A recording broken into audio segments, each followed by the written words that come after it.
வணக்கம். நமோ புத்தாயா. புத்த தம்மம் தூய்மையானது, எளிமையானது. மாஸ்டர் சிங்யூன் அவர்கள் நினைவாக தொடர் பதிவு இன்றைக்கு புத்த தம்மா பியூர் அண்ட் சிம்பிள் பிரஜ்னா விஷ்டம் என்ற தலைப்பில் மாஸ்டர் அவர்களுடைய நூலிலிருந்து இன்றைய கருத்து பிரதன்யம் பிரஜ்னா விஷ்டம்.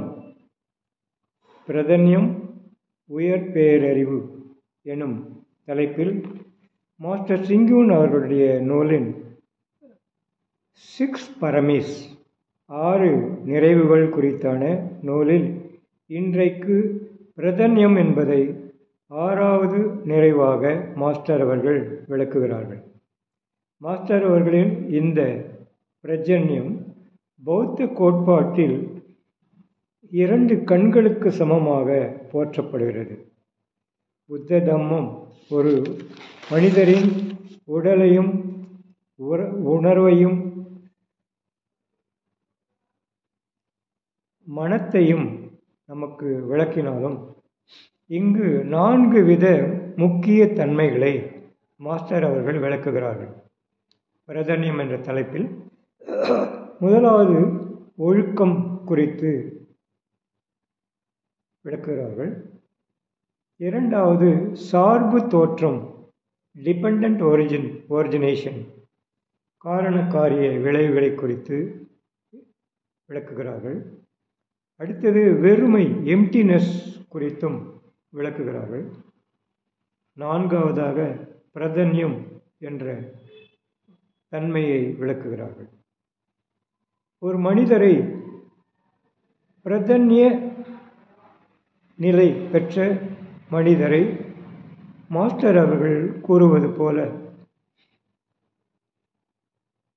ஒழுக்கம், சார்பு தோற்றம், வெறுமை மற்றும் பிரதன்யம் என்ற தன்மைகளுக்கு உட்படுத்தியவர் ஒரு எதிர்கால புத்தராக விளங்கக்கூடிய மனிதராக விளங்குவார். அல்லது பாபா சாஹேப் டாக்டர் அம்பேத்கர் கூறுகின்றது போல் இதே 4 தன்மையை அவருடைய நூலில் விளக்கும்போது அவரும் உயர்ந்த மனிதர், மாமனிதன் என்று விளக்குகிறார்கள். எனவே 4 தன்மைகளான பிரதன்யத்தின் 4 தன்மைகளான நற்காட்சி, ஒழுக்கம், சார்புத்தன்மை, வெறுமை ஆகியவற்றை புரிந்து கொண்ட அல்லது விளங்கி கொண்ட எவரும் உயர் பேரறிவு பெற்ற பிரதன்யம் உள்ள மனிதராக போற்றப்படுகிறார் என்பது இந்த நூலின் சுருக்கம். நேர்மையான இலட்சியமும் ஆழ்ந்த பயிற்சியும் மனக்கட்டுப்பாடும் விடாமுயற்சியும் மனித குல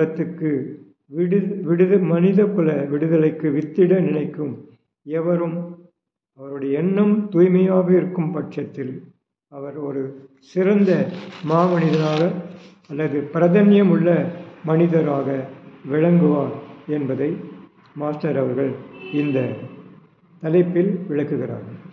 எனவே 6 பரமிதாக்கள் நாம் இன்றைக்கு 6வது பரமிதா.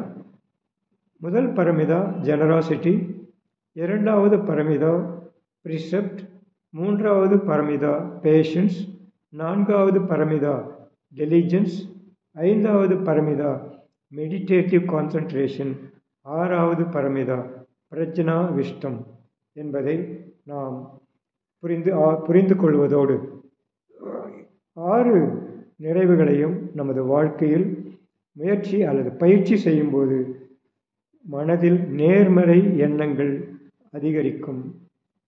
அனைவரிடத்திலும் துன்பம் நீங்கி அச்சம் நீங்கி உயர்வார்கள் என்பதோடு இந்த சிறிய பதிவுக்கு நன்றி கூறுவதற்கு முன்பாக தன்னுயிர் ஈந்தும் தன் பிள்ளை தன்னில் இன்னுயிர் காக்கும் அன்னையைப் போல மண்ணுயிர் யாவும் நம் உயிர் என்றே எண்ணுக காக்க கருணையினாலே என்று கூறி நிறைவு செய்கின்றேன்.